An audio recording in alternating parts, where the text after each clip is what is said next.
तो हेलो नमस्कार दोस्तों, बहुत बहुत स्वागत है आपका ऑनलाइन पढ़दून यूट्यूब चैनल में। दोस्तों यहाँ पर एक रिपोर्ट देख पा रहे होंगे, किसानों के लिए खुशखबरी। इस स्कीम के तहत 9,000 करोड़ रुपए खाते में पहुंचे। दिया दोस्तों, 9,000 करोड़ रुपए किसानों के खाते में पहुंचे। रजिस्ट्रेशन की आखिरी तारीख 31 जुलाई तक।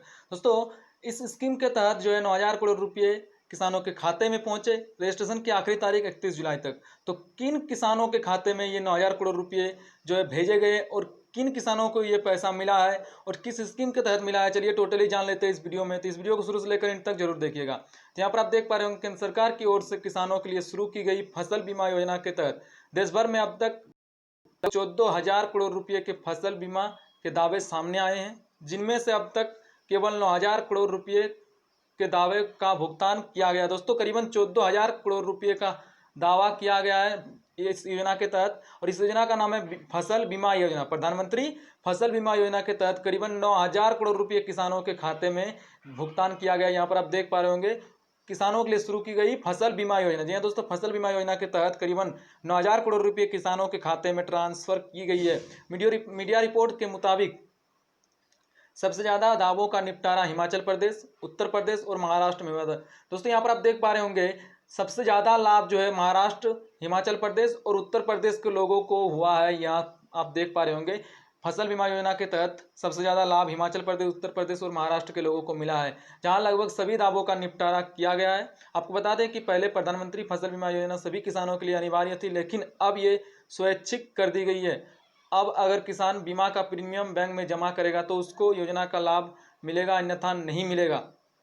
यहाँ पर आप देख पा रहे हैं, रजिस्ट्रेशन की आखिरी तारीख जो है 31 जुलाई तक। जी हाँ दोस्तों, रजिस्ट्रेशन की आखिरी तारीख फसल बीमा योजना में 31 जुलाई तक ही रखा गया है। अगर आप भी प्रधानमंत्री फसल बीमा योजना का फायदा उठाना चाहते हैं तो खरीफ फसलों के बीमा की अंतिम तिथि 31 जुलाई 2020 है।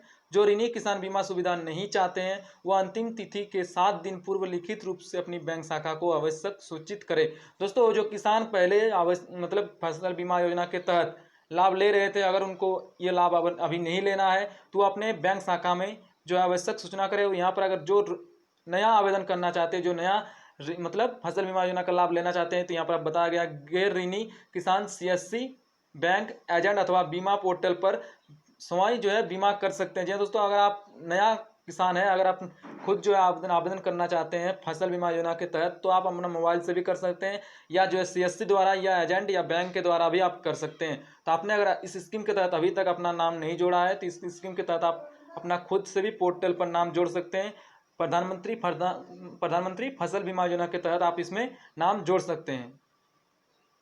अब चलिए जान लेते हैं कैसे मिलता है आपको ये लाभ। देखिए आपको लिखा हुआ है, प्रधानमंत्री फसल बीमा योजना के कैसे मिलते हैं लाभ।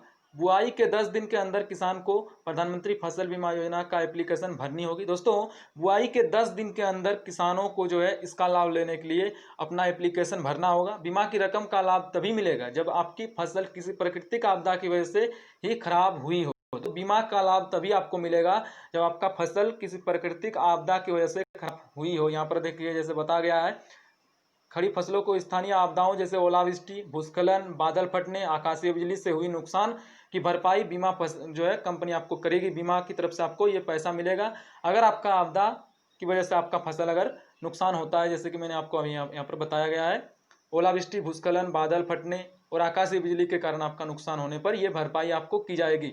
फसल कटाई के बाद अगले 14 दिन तक खेत में सूखने के लिए भी रखी गई फसलों का बेमौसम बारिश, चक्रवाती बारिश और जो है ओलावृष्टि और आंधी के कारण हुई क्षति का भी लाभ आपको मिलेगा। जी दोस्तों, अगर आप फसल काटने के बाद 14 दिन खेतों में रखते हैं, उसको भी अगर कुछ हानि पहुंचती है तो उसका भी लाभ आपको फसल बीमा योजना की तरफ से मिलेगा। तो आपने अगर प्रधानमंत्री फसल योजना का लाभ अभी तक लेना चाहते हैं और आपने अगर अभी तक आवेदन नहीं किए हैं तो इसका आवेदन आप खुद कर सकते हैं प्रधानमंत्री फसल बीमा योजना का जो है ऑफिशियल वेबसाइट में जाकर, या तो आप सीएससी द्वारा या बैंक द्वारा भी इसका आवेदन कर सकते हैं।